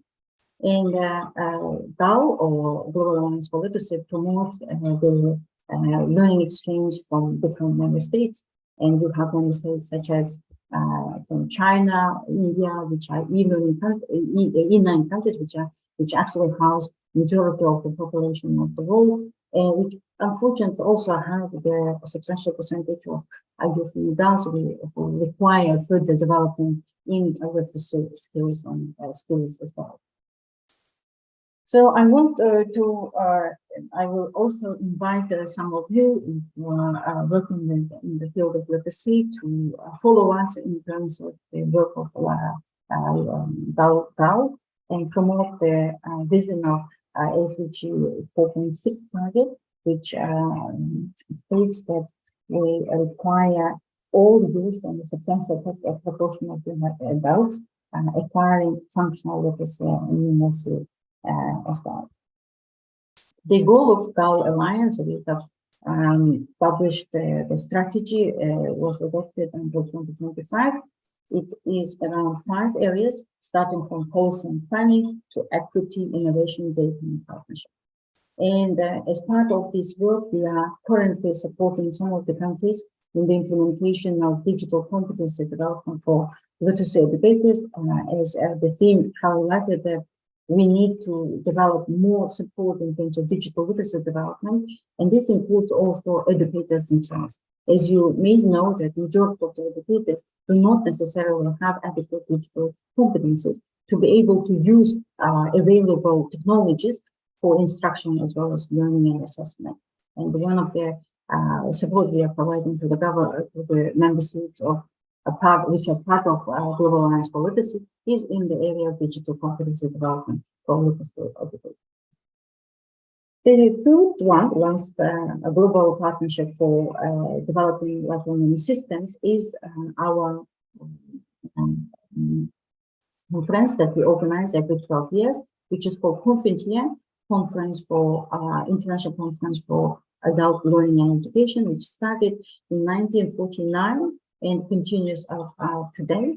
And this is an important global platform where the focus in the priority areas for 12 years are being established in the documents such as Framework for Action. Our last conference which happened was Talent Conference in Rapid 2022. The result of this international conference when member states came together was reflected very well in the document which is called Marrakesh Framework for Action. Marrakesh Framework Correction highlights several items, and it differs significantly or substantially from the earlier framework correction, which was adopted in Belém, in Brazil, 12 years ago. It is conceptualized in the context of 2030 Agenda for Sustainable Development and in the call for developing a new social contract for education, as well within the context of futures of education and International Commission on Education by UNESCO. It again highlights the role and responsibility of member states in developing governance systems that is able to capture adult learning education across different sectors as well, not just education such as literacy or Tibet, but also incorporating learning that are happening in the area of citizenship education as well. Again, like the previous framework corrections, Marrakesh Framework Correction highlighted the critical part of financing in promoting adult education is inclusive and quality and equitable for all. And as I want to highlight here also maybe some of the discussion that happened earlier on, we need to include learners at the center of our educational provision, but also opportunities and technology-enabled offers. At the same time, we need to think about how such learning or these offers and provisions have to really take into consideration the learners who may have different kind of needs as well. This includes the technologies that are accessible, adaptive, as well as assistive as well. We are talking about the learners, which are not necessarily the learners that oftentimes the policymakers have in mind. We oftentimes think about learners with disabilities and think about how to include them after the fact we design educational policies and programs. And I think in the context of Marrakesh Framework for Action, we highlighted here the inclusion as one of the themes to be in the member state frameworks for adult learning education policies, but as well as programs that they offer. We are increasingly conceptualizing adult learning education as learning systems development, which doesn't just incorporate non-formal education, which has been quite often the case when we talk about adult education, but also capture the learning opportunities and the provisions that are emerging due to technologies such as informal learning, but also learning in the Tibet and the higher education systems, in which they are becoming the centers for lifelong learning as well. And again, we highlight the quality adult learning and education, not just any type of education, or all kinds of learning that are being offered and created and for these adults and youth should be of quality and relevance as well as need-based too. Unlike Belém Framework Correction, Marrakesh Framework Correction expands the learning domains. In the Belém Framework Correction, the importance was given on three themes: basic skills, including literacy and numeracy, citizenship skills, and continuing education for skills development. In the current Marrakesh Framework Action, the learning domains have expanded with the support of technologies as well, or without them as well, by incorporating innovative learning programs and approaches too. This includes the learning for climate change, learning for healthy beings and communities, including some of the citizenship domains that takes into consideration the development and impact or role of media and communication technologies on our media literacy as well, and financial skills and many other domains that are being included and considered in the current framework correction. Such global consultations to develop such framework correction as a commitment for member states goes through very important structured way, starting from international consultations in terms of develop regional consultations, but also promoting and including from right to education to right to to lifelong learning in our major global policy documents and advocacy events as well, such as this one for the regional 2. And developing also a very dynamic and flexible multi-sectoral platforms are needed and is being highlighted in the Marrakesh Framework Action too.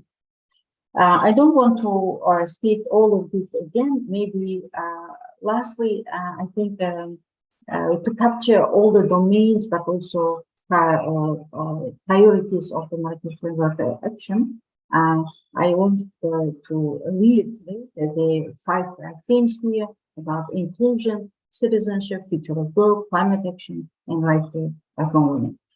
One of the important things maybe all of us have to think over is the lifelong learning's understanding of lifelong learning, not as an instrumental concept, but as a concept that also incorporates social benefits of lifelong learning.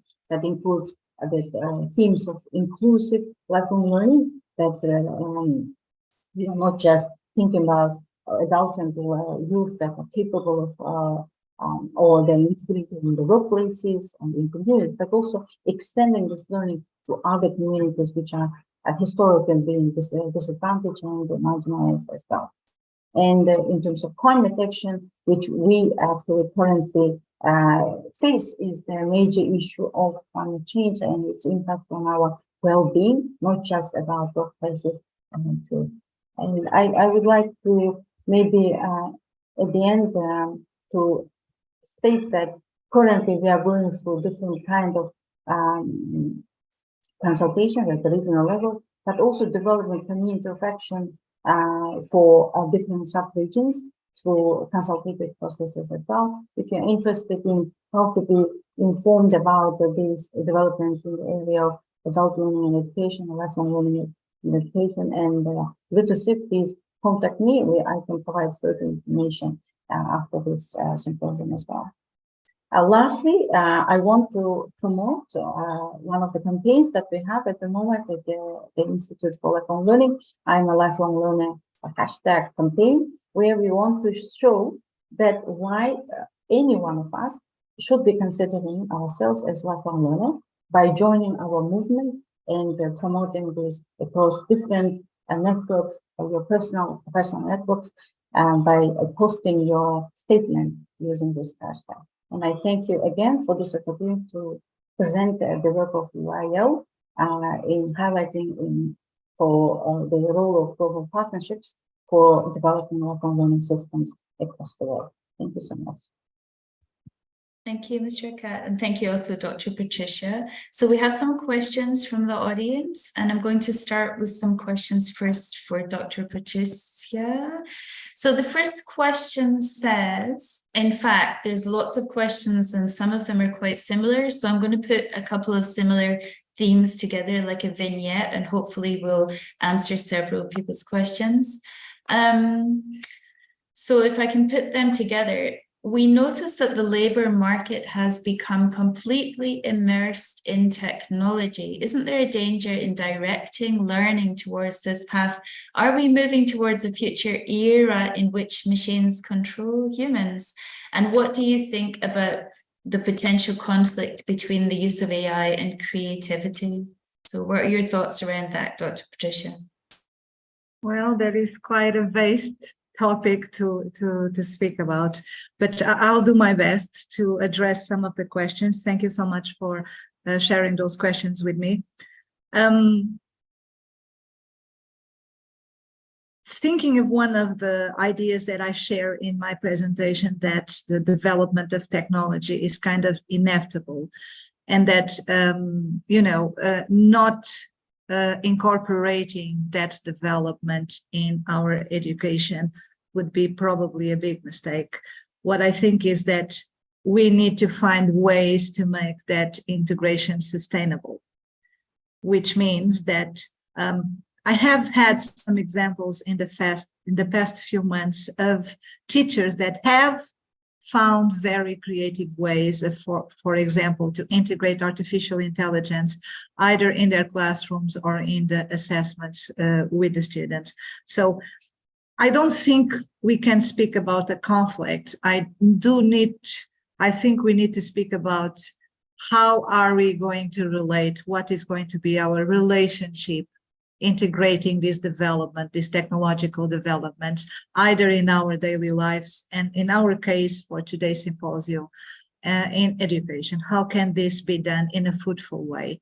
I don't think we should either have a conflict or a competition with artificial intelligence or the technology development. We should find ways, consistent ways of integrating that technology in our daily lives and in education. And we have started seeing some signs from the field of education, from educators, of how this can be done. Is it challenging? Yes, it is challenging. We were kind of lost at the beginning when last year, at the end of the year, the ChatGPT and other types of artificial intelligence websites started to boom, and we were lost not knowing what to do at the beginning. Some countries even went as far as forbidding the use of those websites, such as, if I'm not mistaken, Italy. But then we had to take a step back and, reflect about what is happening and some unavailability of what's happening. As I also said in my presentation, we don't know what the future will look like with the development of the technology at the pace that is happening right now. We do not know. We can try to predict how is it going to look like, but we don't know.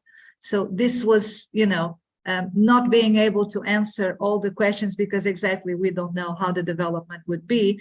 If I could have some advice to give, is that we need to find ways of, in a healthy and, in our case, pedagogical way, to incorporate this development and these challenges. Thank you so much for trying your best and doing a great job of answering a very difficult question, which I think, as you said, we're all grappling with at the moment. There's another question which is from a teacher's perspective, so it's perfect for you. It says, a question from the teachers, from students, I guess it means that teachers have been receiving since 2018. If your presentation is on PowerPoint, then there's no need for me to come to school because that's on YouTube. So as teachers, how can we answer students in the light of development of things like AI and the teacher remaining? So I guess what are your thoughts around the justification for the human presence of the teacher? I would probably use the words or some of the words of Dr. Bashar Ahmad that he said at the beginning of this symposium. Perhaps we should think about these technological advances as partners in our educational process. So we should incorporate them and use them as partners that could help us in the educational process, not replacements. At least not yet. Again, we don't know how the future will look like, but there is room for virtual assistants and for human teachers inside the classroom. And that's what we should be aiming right now. What can we answer the students? Preparing a presentation is not just about, the outcome, the product that you produce at the end, which is a PowerPoint or whatever presentation you do. Is about also sharing what you have learned about that presentation or in preparation to create that presentation. And this links me to something that I did not answer in the previous question. Where does creativity stand? Right? Where does creativity stand? And from my point of view as a teacher and what I have been reading and observing so far, creativity stands exactly in the relationship we establish with the technological development. And we have seen very creative teachers actually telling the students that assessments include the use of AI. True. Why not? Why not? We have seen teachers doing this, not telling them do not or avoid or paraphrase or do something like that. No, that we have had some teachers actually telling the students that the assessment includes, or the task that they have to do includes artificial intelligence. So right now, the creativity is in the relationship that we establish with what is happening, which is this huge and fast development of technology. Thank you so much, Dr. Patricia, for these lovely, thoughtful answers. Again, it's all about enriching the way that we're thinking about these things. So that's fabulous. Thank you. So a couple of questions now for Ms. Rakat, and I hope this doesn't put you on the spot, but the question is, what are the most prominent countries that have excelled in lifelong learning in your experience and expertise? And you could also tell us if you know about the most prominent international organizations in this field. So I don't know if you're able to name some prominent countries. What do you think? Thank you so much for the question. And I wouldn't be specifying the countries, but maybe I could highlight that in the 1970s, the idea of concept of lifelong learning was treated as more utopian, and UNESCO has been criticized for that, not being able to actually showcase. In the 1990s and 2000s, we see already several of the countries in the world and some regions, but in particular, promoting and actually showcasing in practice how lifelong learning can happen. And there are sub-regions like East Asia and Western Europe as well. So there are examples, if you can go through our global learning, global network for learning cities, where you can see some cities like in East Asia, but South Asia, but also Western Europe and Arab states, examples of lifelong learning in practice. I wouldn't be comfortable to state very specific country as being part of UNESCO. We have to consider some other aspects of our response, but I really think that there are examples, and the Learning City is one of the a concrete example that can provide you with the understanding how it can happen in practice. Sure, thank you very much. I think the major organizations, I think, which promote lifelong learning would be, of course, our own institute, but also UNESCO. How we are looking at lifelong learning as a concept that organizes entire learning that goes on from a young age until throughout one's life. And by starting with the issues of learning, early childhood education to higher education, becoming centers for lifelong learning, to community learning centers as well. Not just on the topic of skills development, I want to reiterate this, but also learning for personal enrichment, development, but also for citizenship. Yeah, I think that's such an important point that you've made about the personal enrichment. There's a second question here also from Ms. Rakat, which says, does the UNESCO intentionally support technically and through its plans developing in poor countries to develop their expertise and qualifications in the use of technology to serve lifelong education? There's another part to the question, but in a way we've kind of covered some of that. So yeah, I'll just leave you with that point. In terms of the question on technology to be frank, our headquarters, particularly unit on technologies in education, focuses in the development of policies and frameworks for member states in understanding, but also utilizing technologies that center humans and ethical, and provides different types of guidance towards the development of such policies and programs in the countries. So yes, the short question would be yes, our headquarters deals with that. But when it comes to the specific technology for lifelong learning, I would say if we consider lifelong learning as adult education, then our institute has been now dealing with this issue more increasingly since 2-3 years, and I will be happy to provide further support in terms of policy advice as well as capacity building. Another thing I would like to highlight here is that our institute taps into the expertise that is available globally. So even though institute we may not have a specific response or expertise for their matters which are emerging and increasingly being requested from us, we will be able to tap into our global network of experts and provide the services through them as well. So yeah. Okay, great. Thank you. So we are at the end of time, but I just want to ask one quick last question, because I think in a lifelong learning symposium, it's amiss not to mention this. And Ms. Rakat, you touched on this, and you talked about the existential climate crisis. So my question to either of you is, if you think about that and the potential relationship between climate crisis and its impact on the development of lifelong learning systems, there seems to be some kind of lack of sense of urgency around this globally in some ways. So my question is, how can we better emphasize the climate crisis within lifelong learning systems? So just a quick snapshot answer to close our symposium. Very quickly, ESD, or Education for Sustainable Development, is one of the themes UNESCO as a whole, as an organization, is working towards. When it comes to ESDs, looking at education for sustainable development from a lifelong perspective means that we do not necessarily emphasize inclusion of the important topics on education for sustainable development, climate change, only for children in school curriculum or programs, but also making it available through non-formal and informal learning modalities. And I think this is where we are not very fast in the development and the engagement, I must say. Yes, thank you so much. Dr. Patricia, do you want to add a thought? Yes, thank you so much.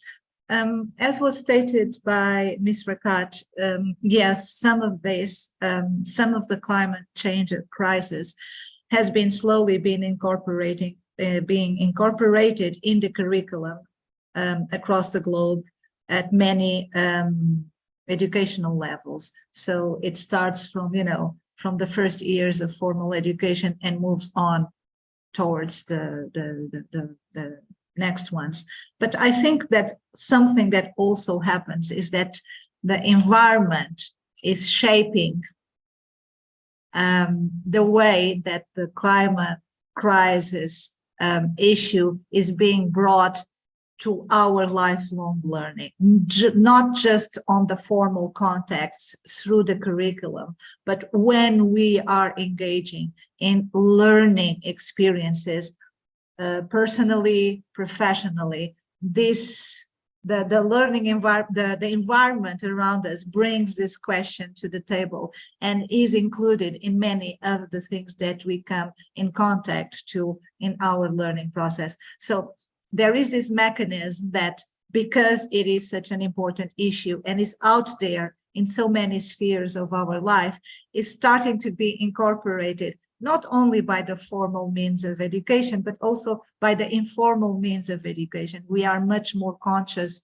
nowadays, for example, when we book a flight to go somewhere, or when we travel, or when we do some smaller things like recycling at home, etc., that kind of information came not only from educational formal sources, but it also came from our environment, and all this information that, is around us through technology. Thank you so much. Could not agree more. Thank you so much to all of our participants today, to Dr. Rakat, Dr. Patricia, Dr. Bashir Hamid, and Dr. Kishore. Thank you so much for this fantastic symposium. Ms. Mahra, would you like to say a few words to close the symposium? Hi, everyone. I read the quote. It said that anyone who has stopped learning is old, whether it's at 20 or 80. Anyone who keeps learning is staying young. So I think that's, and this, as Dr. Patricia, she said that we don't know about the future. We don't know what will happen in the future of learning, education, work, force, everything. We don't know about the future. We can think about it. We can put scenario about it, but there's a lot of element that will change that.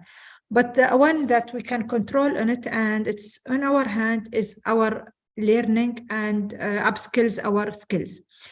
To work in upskills and to get more learning and to know about all the new things that's coming in our life. It's the only skills that will keep us moving forward and keep us with the future changing.